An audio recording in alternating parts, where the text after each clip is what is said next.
ఢిల్లీలో ఆఫ్ ఓటమికి అసలు కారణాలు ఏంటంటారు? కాంగ్రెస్ పార్టీ బీజేపీ గెలవాలనుకుందా? అసలు ఏమనుకుంది? అంటే కాంగ్రెస్ ఆ, పార్టీ నుంచి ఓట్లు చీల్చాలని ఎందుకు అనుకుంది అసలు? అది కాంగ్రెస్ అసలు అడ్రస్ లో లేదమ్మా. కాంగ్రెస్ ఓట్లు 6% ఓట్లు వచ్చినాయి. కాంగ్రెస్ కి ఒక సీట్ వచ్చింది తప్పితే 6%.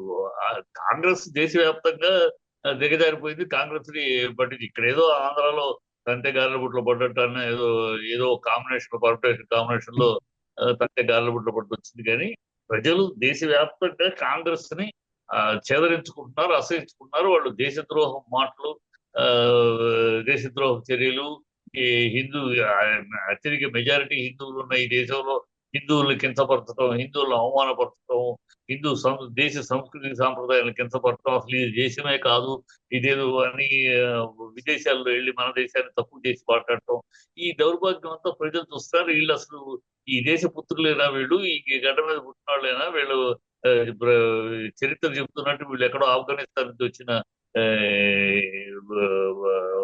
ముస్లిం గ్యాంగ్ కి పుట్టిన సంతతి మోతిలాల్ నెహ్రూ, వాళ్ళ నాన్న బాబాయ్ గంగాధర్. ఇది నిజమేనేమో, నిజమే అంటే నిజమంటే రికార్డెడ్ అది. సో ఇందువల్ల వీళ్ళకి ఈ దేశం మీద ప్రేమ కానీ, ఈ దేశ సంస్కృతి సాంప్రదాయాల మీద ప్రేమ కానీ, వీటి మీద లేదు అనేది ప్రజలు బాగా గంటాపదంగా వీళ్ళు ప్రతిరోజు మాట్లాడేది. వీళ్ళు ఈ దేశాన్ని విమర్శించి దేశాన్ని తక్కువ చేసి మాట్లాడతారు విదేశీ గడ్డ మీదకి వెళ్ళి. దేశ సంస్కృతిని తోలనాడతారు, హిందూ సాంప్రదాయాల్ని, దీన్ని సనాతన ధర్మాన్ని డెంగీతోటి ఇంకోటి దౌర్భాగ్యంగా పోలుస్తారు. అసలు ఎంత చిల్లరతనంగా మాట్లాడాలో, ఈ దేశాన్ని గురించి, దేశ సంస్కృతి గురించి, దేశ సాంప్రదాయాల గురించి, దేశ కల్చర్ గురించి చీప్ గా ప్రజలు అసహించుకుంటున్నారు వీళ్ళని. చిచి, వీళ్ళు అసలు ఈ గడ్డ మీద ఈ భారత గడ్డ మీద ఉండాల్సిన వాళ్ళు కాదు, ఈ దేశ ద్రోహులు, వీళ్ళు దేశ ద్రోహ మాటలు మాట్లాడుతున్నారు. అసలు దేశం మొత్తం వాళ్ళని చీకొట్టేస్తున్నారు. ఇవాళ ఆపుని ప్రజలు చాలా ఆగ్రహంతో ఓడిస్తున్నారు.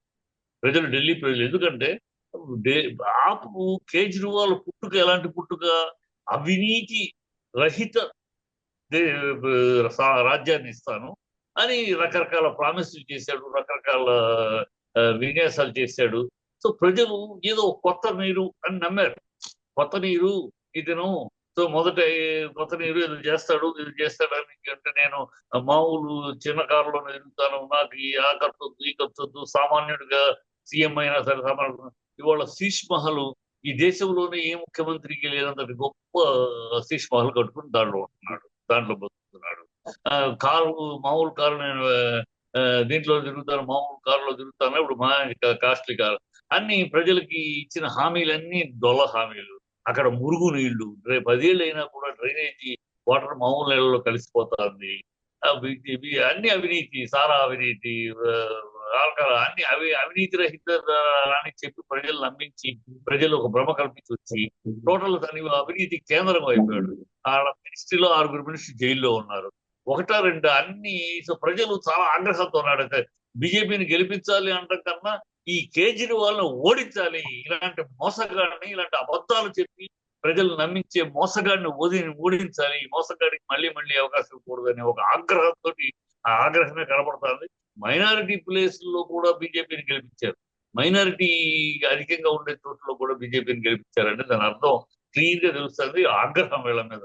ఇది ఈ ఢిల్లీ ఎన్నికలు ఒక ఢిల్లీకి కాదమ్మా, ఇవాళ దేశం మొత్తం మీద ఈ మన తెలుగు రాష్ట్రాల్లో ప్రత్యేకంగా ఒక గుణపాఠం, ఒక కనువిప్పు కావాలి. అంటే ప్రజలకి మనం ఇష్టం వచ్చినట్టు వాగ్దానం చేసి, నోటికొచ్చినట్టు, నరం లేని నాలుగు కనుక నోటికొచ్చినట్టు హామీలు ఇచ్చేసి, అవి ఇచ్చేసేసి మనం నెరవేర్చకపోతే మళ్ళీ ప్రజలే మళ్ళీ కొత్త హామీని ఇచ్చి మోసం చేయొచ్చులే అనుకుంటే పొరపాఠం.